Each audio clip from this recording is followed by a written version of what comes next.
Mulai dari seorang pria bernama Mahir. Dia adalah seorang guru PNS yang di pagi itu dia berdebat dengan istrinya. Mahir ditugaskan untuk menjadi guru di tempat terpencil dan dia berencana untuk mengajak istri dan anaknya untuk ikut serta. Tapi istrinya nggak mau dengan alasan tempat Mahir ditugaskan merupakan sebuah desa di pelosok pegunungan. Sang istri malah menyuruh Mahir untuk keluar dari kerjaannya daripada pergi ke sana. Tapi Mahir adalah guru PNS yang penuh dedikasi. Dia tetap bersikeras akan pergi memenuhi tugas negara, walaupun sang istri nggak mau ikut dengannya. Singkat waktu, Mahir pun berangkat. Dia berpisah dengan anak istri serta keluarganya. Mahir berangkat menggunakan kereta, kemudian melanjutkan perjalanan menggunakan bis, melewati daerah pegunungan yang tandus.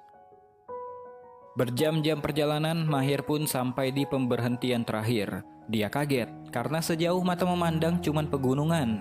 Kernet bis ini mengatakan bahwa pemerintah cuman membuat jalan sampai di situ saja. Sehingga Mahir harus melanjutkan perjalanan dengan berjalan kaki melewati pegunungan. Dengan mendaki gunung, melewati lembah, kemudian mendaki gunung lagi, Mahir pun sampai di sebuah tempat. Kedatangan Mahir langsung disadari oleh penduduk setempat. Sebagai orang asing yang baru datang ke tempat yang baru, dia pun langsung disambut dengan senjata.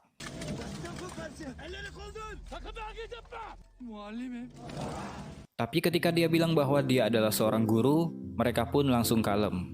Dia langsung disambut oleh tetua di sana, namanya Pak Davud. Mahir langsung bertanya, di mana sekolahnya? Dia pun kaget, karena di sana gak ada satupun sekolah yang berdiri.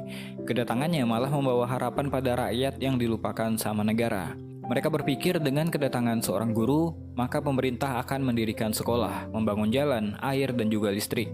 Ketika menuju desa, Mahir salvok dengan seorang pria yang selalu diganggu dengan anak-anak sekitar. Laki-laki ini bernama Aziz. Aziz adalah anak Pak Davud dari 6 bersaudara. Ketika sampai di rumah, mereka pun berdiskusi tentang di mana mereka akan membangun sekolah. Mahir berencana akan pergi ke kota untuk bertemu dengan kepala dinas pendidikan. Tapi menurut Pak Davud, untuk mengirimkan seorang guru aja, mereka butuh 30 tahun, apalagi membangun sebuah sekolah. Mahir nggak mau mengajar di kandang ternak karena anak-anak bukanlah hewan. Mahir tetap akan pergi untuk membicarakan hal ini dan dia yakin pemerintah pasti akan membangun sekolah di desa ini. Besok pagi, seorang anak calon muridnya memberikan Mahir sebuah tulang talus tanda bahwa mereka menyukai kehadiran Mahir di desa itu. Kemudian Pak Davud pun berjalan ke depan. Dia memerintahkan para lelaki yang ingin menikah di tahun itu untuk maju ke depan. Lalu majulah 2 anak dari Pak Davud. Kemudian ditanyalah siapa di antara mereka yang lebih tua. Karena mendengarkan hal itu, Aziz yang paling tua dari mereka pun maju ke depan. Aziz memang berbeda, sejak kecil dia nggak bisa berbicara, tangan dan kakinya pun kaku seperti itu, hingga dia kesulitan untuk berjalan. Pak Davud pun kemudian menyambut Aziz dengan hangat, tapi dia berkata pada istrinya yang bernama Hazar, untuk mencarikan seorang gadis untuk Celal, adiknya Aziz. Mendengarkan hal itu, Aziz pun sedih. Sebelum Hazar pergi mencari seorang gadis, Celal berlari menyusul ibunya untuk berpesan tentang gadis yang dia mau. Celal hanya berkata kepada ibunya untuk memperhatikan gigi calon istrinya, karena itu yang terpenting. Di desa ini udah jadi tradisi proses ta'aruf dilakukan oleh sang ibu ditemani oleh para menantu perempuannya untuk mencarikan anak mereka jodoh.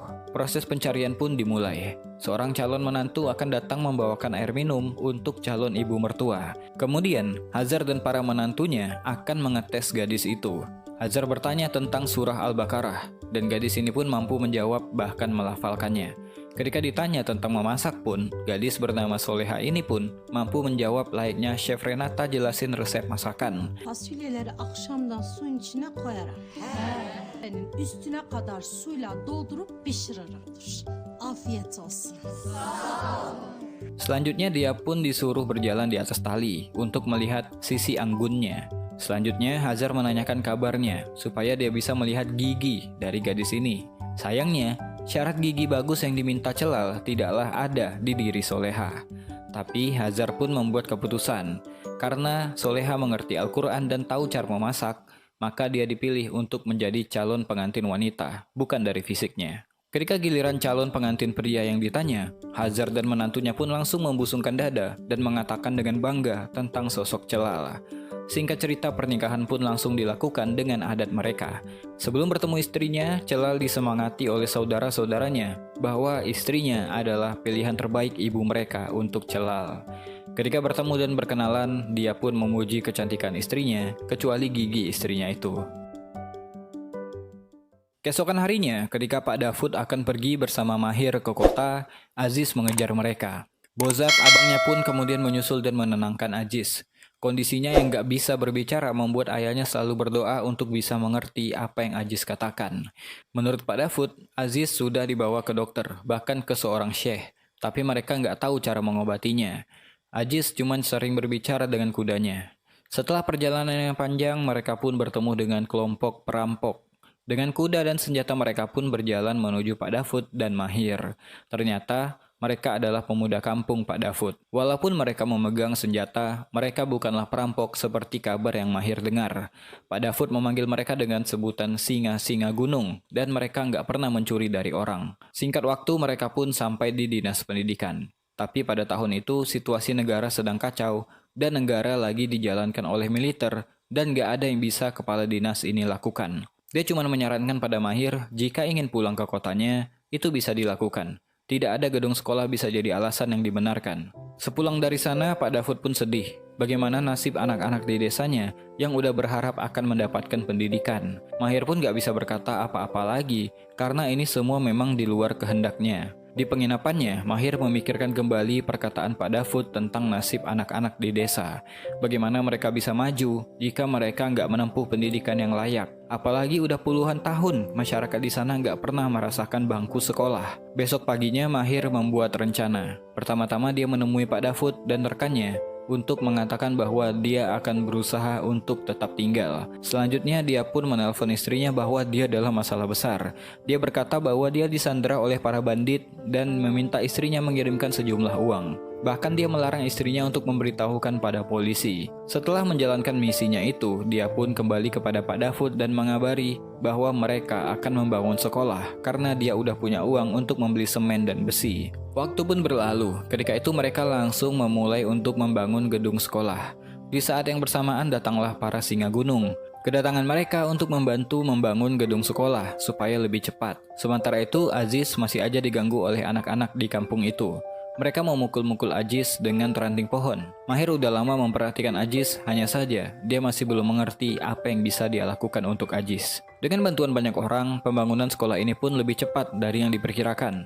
Singkat waktu, bangunan sekolah itu pun berdiri. Acara peresmian pun dilakukan, dan untuk pertama kalinya sejak puluhan tahun, desa ini akhirnya punya sekolah untuk anak-anak mereka. Sebuah sekolah sederhana dengan fasilitas yang memadai untuk belajar. Sekolah ini juga digunakan sebagai tempat tinggal Mahir. Ketika lagi mengajar, Mahir lagi-lagi melihat Aziz yang memperhatikannya, tapi langsung lari ketika Mahir melihatnya.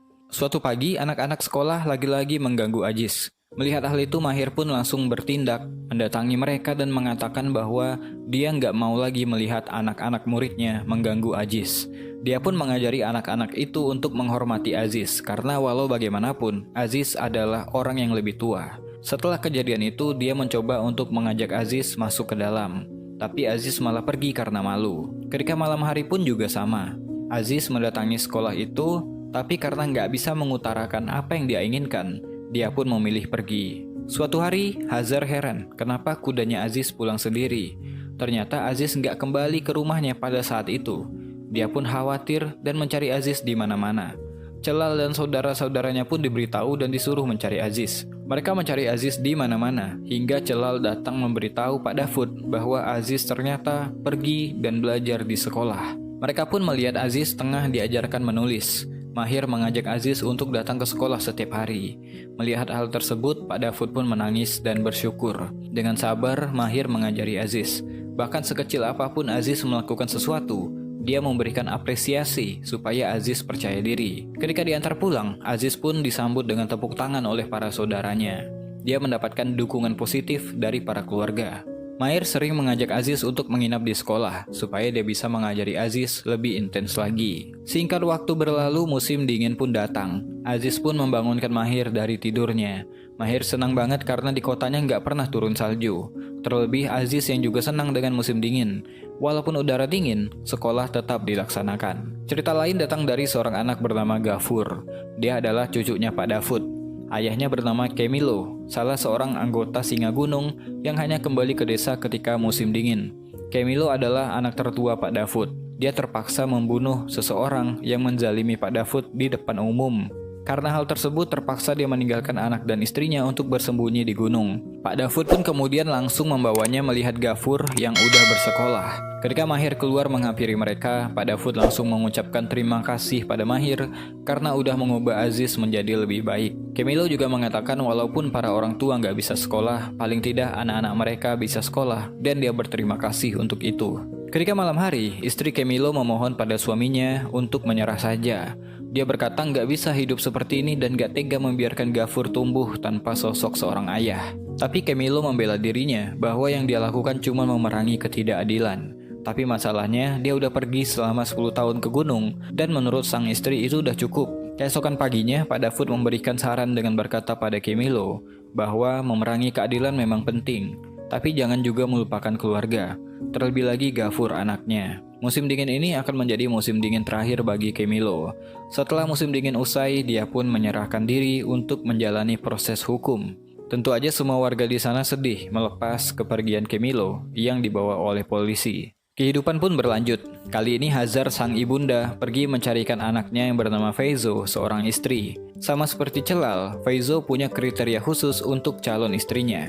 Dia mengatakan bahwa dia ingin seorang perempuan dengan mata yang biru untuk menjadi calon istrinya. Calon menantu pertama pun didatangi. Sayangnya ketika salah menjawab tentang jumlah ayat Al-Quran, dia pun ditolak untuk menjadi calon pengantin. Di rumah calon pengantin selanjutnya, seorang gadis pun datang dengan keunikan yang ada di matanya.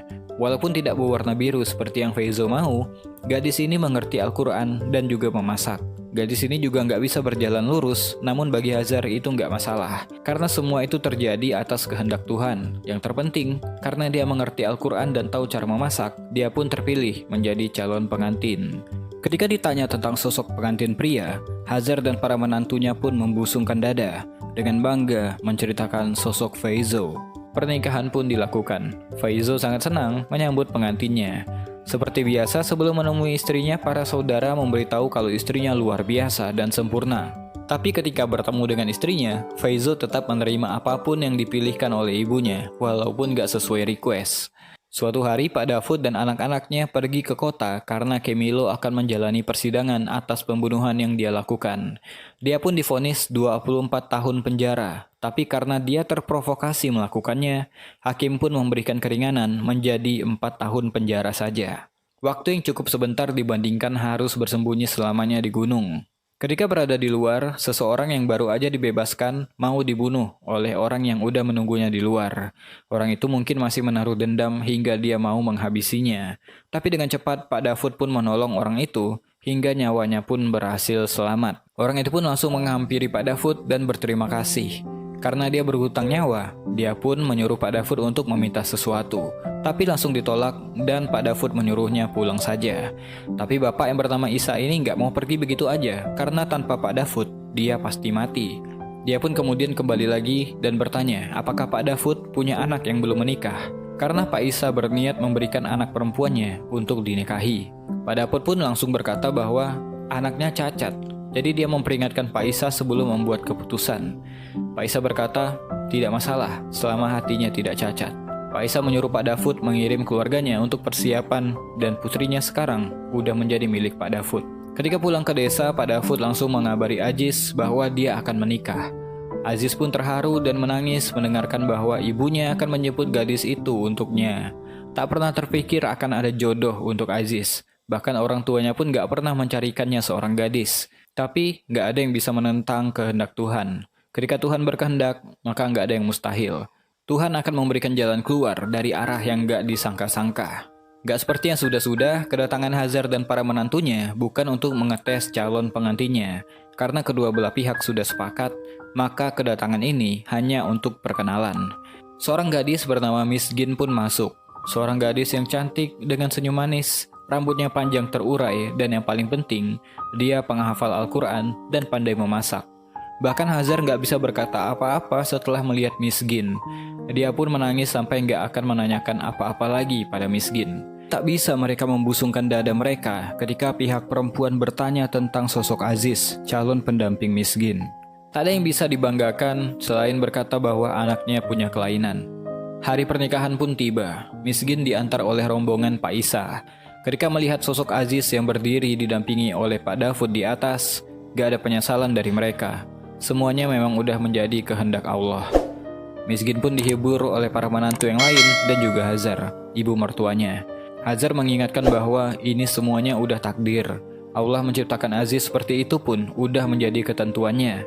Jadi Hazar meminta Miskin untuk tetap menjalankan tugasnya sebagai istri dan memperlakukan Aziz sebaik-baiknya suami. Sementara itu Aziz pun diantar oleh saudara-saudaranya kepada Miskin, istrinya. Dengan terbata-bata dia mengucapkan selamat datang pada Miskin. Ketika cadar diungkap, Aziz pun terpana hingga dia kejang melihat kecantikan istrinya.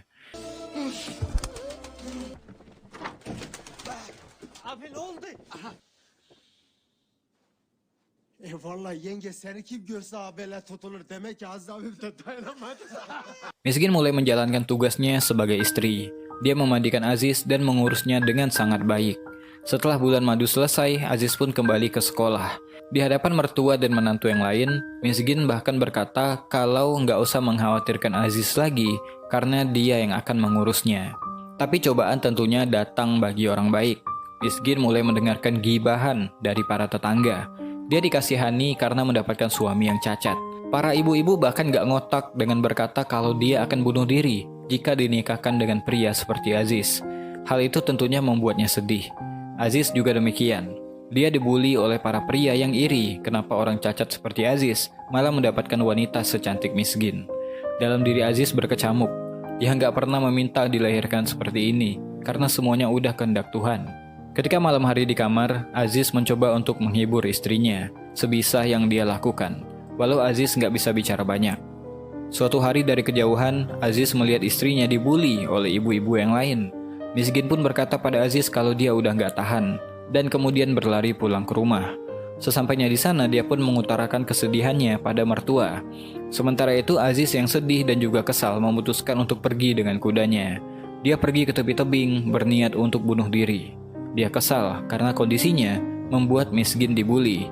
Ditambah lagi dia nggak bisa berbuat apa-apa sebagai suami yang semestinya memberikan rasa aman untuk istri tercinta. Mahir pun kemudian menyusulnya, mencegah muridnya itu untuk melompat ke bawah.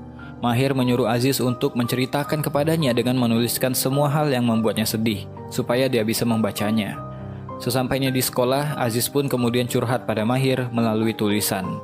Karena Mahir, Aziz pertama kalinya bisa membagikan beban hidupnya, walaupun cuma lewat tulisan. Suatu malam, Aziz dan Miskin membuat sebuah rencana untuk pergi dari desa mereka. Sebelum pergi, Aziz pun memandang keluarganya yang lagi tidur tanpa mengatakan perpisahan. Keesokan harinya, karena Aziz nggak pergi ke sekolah, Celal mencarinya dan menemukan sebuah surat di kamar. Isinya dia meminta maaf pada semuanya karena kepergiannya yang mendadak. Aziz capek karena nggak ada yang bisa memahami dan mendengarkannya. Aziz bisa terima jika semua orang di desa mengejeknya selama bertahun-tahun, mengatainya dengan sebutan bisu, cacat, bahkan gila. Tapi Aziz sangat sulit menyaksikan orang-orang di desa menghina istrinya. Jadi dia pergi bukan untuknya, melainkan untuk istrinya. Aziz pun berjanji suatu saat dia akan kembali lagi ke desa ini.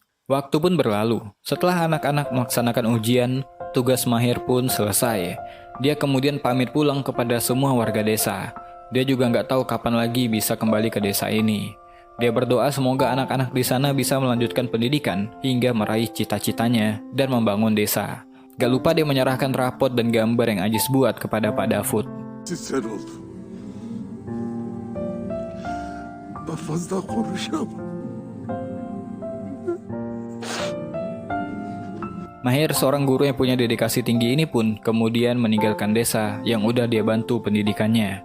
7 tahun kemudian, desa ini semakin berkembang. Akses jalan udah ditambah hingga kendaraan bisa sampai ke desa itu. Listrik juga udah masuk sehingga mereka bisa mendengarkan radio. Suatu siang, mereka melihat mobil datang menuju desa. Mereka pun menyambut mobil itu dan ternyata itu adalah Mahir dan juga istrinya. Sebelum masuk ke dalam, Mahir lalu memanggil orang yang masih ada di mobilnya. Keluarlah seorang anak kecil dan seorang pria yang ternyata adalah Aziz. Aziz berjalan dengan tegap tanpa cacat seperti dulu.